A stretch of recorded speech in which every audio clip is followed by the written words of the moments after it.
este quadro, como acabei de mencionar, está mostrando limitações de uma concepção de direito administrativo tradicional, né? E aí isso me trouxe à cabeça, meus caros, um livro pelo qual eu tenho maior apreço e que me acompanhava no início de todo semestre na pós-escrito, que era um livro do Alejandro Nieto, que se chama As Limitações do Conhecimento Jurídico.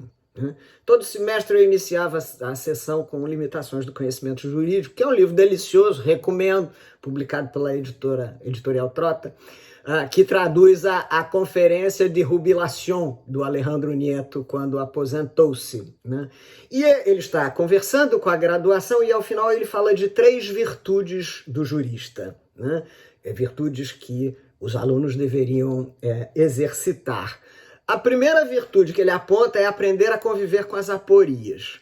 Olha, tem coisas que não têm solução, que não têm resposta, que não têm superação. O ser humano é contraditório. Será sempre. Todos somos, os antes de nós também eram e os que virão depois também serão, né? Primeira virtude, aprender a conviver com as aporias. Segunda virtude que ele aponta é a virtude da tolerância. E aí ele com muita verve, fala da tolerância em todos os sentidos, né? Desde a tolerância entre nós, entre seres humanos, até a tolerância para com as ideias, né? Tolerância, segunda virtude. E a terceira virtude que ele propõe é o abandono dos grandes relatos, das grandes soluções. Olha, vou com isto aqui dar resposta a este problema que nos aflige há centenas de anos. Fiquei com as virtudes, né, do jurista na cabeça e pensando no direito administrativo pós-pandemia, como a gente pode conceber um direito administrativo que seja mais afinado com as virtudes do jurista preconizadas pelo Alejandro Nieto. E aí vou fazer 3 proposições na linha das virtudes que ele assinala, né? Bom, se a gente pensa no tema de aprender a conviver com as aporias, me parece que um direito administrativo pós-pandemia ele tem que naturalizar a circunstância de que existem limitações reais e objetivas às capacidades de solução do Estado. Isto existe. Não adianta a gente negar. Dizer, não, olha, o argumento reserva do possível é o argumento do Estado Leviatã que não quer cumprir. Não adianta a gente prosseguir nesse tipo de negacionismo, porque as limitações são reais e são objetivas e vão se pôr de maneira multifacetada num ambiente dinâmico como o ambiente que a gente vive. Ainda que superada a pandemia, a aceleração do conhecimento, da ciência, das relações sociais, ela é crescente, né?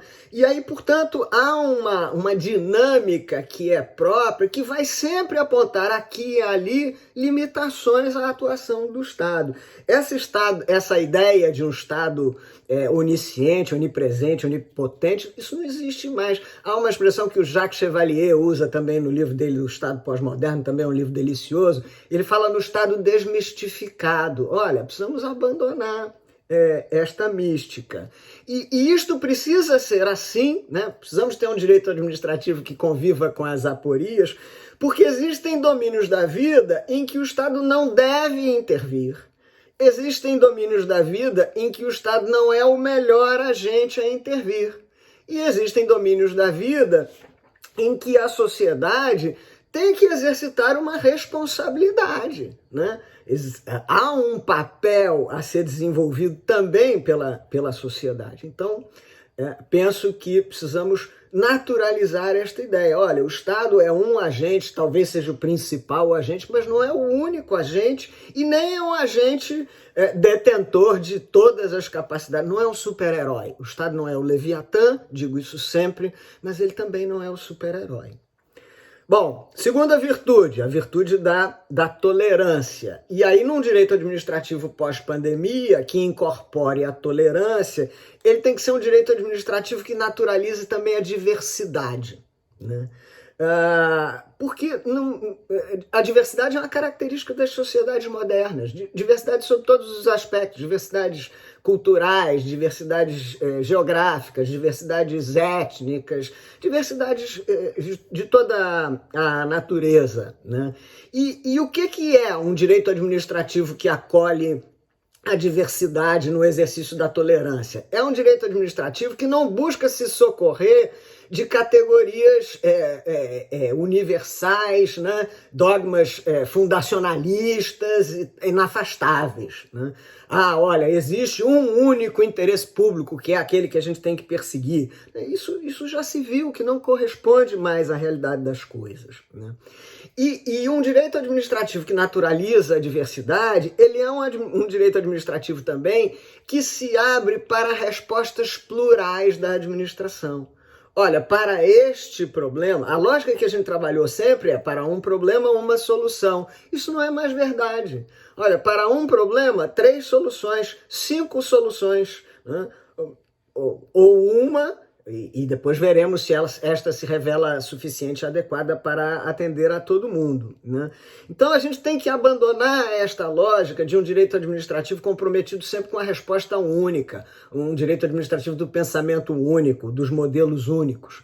A gente tem que se abrir para um direito administrativo das possibilidades, que explora alternativas diversificadas para o enfrentamento de um mesmo problema. Na terceira virtude de que nos falava o Alejandro Nieto, do abandono dos grandes relatos, aí eu acho que precisaremos formular uma reflexão ainda mais profunda. Né? Porque o direito administrativo tem uma inclinação pelo grande relato, né? Pela grande teoria, grande e única teoria explicativa e estruturante. Né? Em vários momentos a gente veicula isso, né? A gente tem essa tendência da unificação, fico pensando, regimes de servidor, né? Mais do que depressa a gente buscou um jeito de dizer que, olha, é um regime só, tem que ser só esse, não pode ter outra coisa. Aí eu fico pensando lá na minha prefeitura, que tem servidor desde a escola, a Fundação Parques e Jardins, até a Fundação Rio Zou, né? Aí eu me lembro de um caso, meus caros, que aconteceu ao tempo que eu estava na Secretaria de Administração, que era o problema da aposentadoria do tratador do elefante. Né? O tratador do elefante estava em idade provecta e ia se aposentar. O problema estava em que também o elefante estava em idade provecta. E não são só os seres humanos que ficam com manias quando estão em idades mais avançadas, os elefantes também. Olhem só que problema, né? E o elefante só comia na mão daquele tratador. Né? E aí isso era uma dificuldade absoluta, porque afinal, regime estatutário, aposentadoria compulsória, né? Iam mandar o tratador embora. E o elefante não tinha a menor sensibilidade para o problema da legalidade da administração. Nenhuma. Né? Por que essa questão? Porque a gente acha que tem que ter para os funcionários do zoológico o mesmo regime que a gente tem para o funcionário administrativo. Me lembro também, ao meu tempo de secretária de Estado de Administração, tínhamos lá o problema do plano de cargos e salários da Fundação Teatro Municipal, né? Aí a pessoa ia passar a primeira bailarina por progressão funcional. Vai explicar isso para o bailarino, para o corpo de balé. Vira a primeira bailarina por progressão funcional. A mais velha é a primeira bailarina. Como assim, né? Pensamento único, tendência homogeneizante, vamos fazer uma matriz só, né? Um outro exemplo também clássico é a boa e velha discussão sobre contratos administrativos. Não, o modelo de contratação da administração tem que ser um só, contrato administrativo, com cláusulas exorbitantes. Estamos discutindo isso há 25 anos, no mínimo. Né? Será que precisa ser isso mesmo? Mas não, a gente quer o grande relato. Olha, contrato administrativo é assim. Como se todas as relações contratuais que a administração estabelecessem fossem sempre iguais. Né? E precisamos mudar isto, precisamos abandonar os grandes relatos. Até porque, se a gente acolhe um direito administrativo aberto às possibilidades, como eu mencionei, tendo em conta a virtude da tolerância, nós vamos ter soluções múltiplas, vamos ter alternativas múltiplas. Portanto, não podemos ter o grande relato. Não podemos ter o grande relato. E aí...